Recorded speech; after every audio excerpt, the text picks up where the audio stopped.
6 divided by 2 over 3 times 9. 3 into here 1, 3 into 9, 3. Then we have 6 divided by 2 times 3. 6 divided by 2 will give us 3. Then we have 3 times 3. 3 times 3 is equals to 9.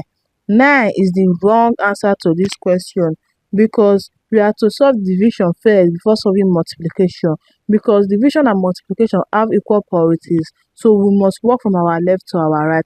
Let us solve the right answer to this question.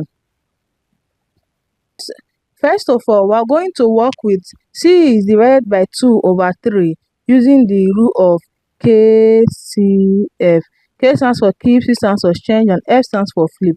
We are going to keep 6, change division to multiplication, then flip 2 over 3 to 3 over 2, then multiply by 9 here. Now we are going to simplify. 2 into itself 1, 2 into 6 3.